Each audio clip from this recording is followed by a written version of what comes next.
आज हम बात करेंगे एक ऐसे आदमी की जो खुलेआम धमकी देता था। एक ऐसा आदमी जो कि मुंबई को देश की राजधानी बनाना चाहता था।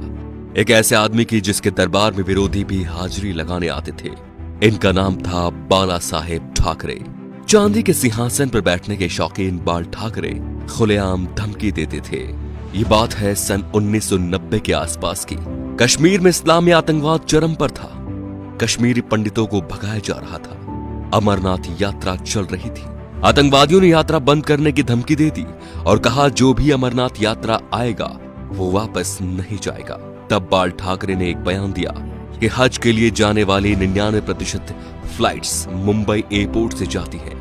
देखते हैं यहां से कोई यात्रा मक्का मदीना कैसी जाती है। अगले दिन ही अमरनाथ यात्रा शुरू हो गई। सन 1992 में बाबरी मस्जिद ढहा दी गई तो बाल ठाकरे आपकी अदालत शो में आए हुए थे।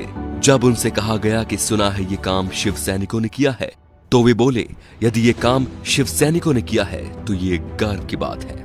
बाल ठाकरे का बचपन का नाम था बाल केशव ठाकरे, जो वक्त के साथ साथ बाला साहेब ठाकरे बन गया।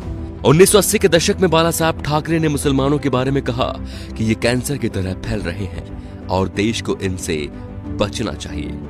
1950 के आसपास टाइम्स ऑफ इंडिया के संडे एडिशन में इन्हीं के कार्टून छपते थे। इन्होंने 1960 में ये नौकरी छोड़ दी थी। बाल ठाकरे को हिंदू हृदय सम्राट कहा जाता था। उनका मोदी की तरह बिना देखे भाषण देना लोगों के मन को भा गया। उन्हें सुनने के लिए लाखों की भीड़ एकजुट हो गई थी। बाल ठाकरे जब किसी का विरोध करते थे तो दुश्मनों की तरह, और जब तारीफ करते थे तो ऐसे कि जैसे उनसे बड़ा कोई मित्र नहीं। 19 जून 1966 को बाल ठाकरे ने शिवाजी पार्क में नारियल फोड़कर अपने दोस्तों के साथ पार्टी बनाई, शिवसेना, जो आज भी चल रही है। बाल ठाकरे की एक खास बात थी कि वो कभी किसी से मिलने नहीं गए। बड़े बड़े बॉलीवुड एक्टर बियर पीने और उनसे मिलने उनके घर आते थे, जैसे नरेंद्र मोदी, माइकल जैक्सन। बाल ठाकरे के कुछ स्पेशल शौक थे, सिगार, व्हाइट वाइन एक्सेट्रा। ज्यादातर लोग फोटो या इंटरव्यू में उनके हाथ में पाइप या सिगार होती थी। 1999 में बाल ठाकरे पर 6 साल तक वोट डालने और चुनाव लड़ने पर बैन लगा था, लेकिन बाल ठाकरे ने अपने जीवन में कभी चुनाव नहीं लड़ा।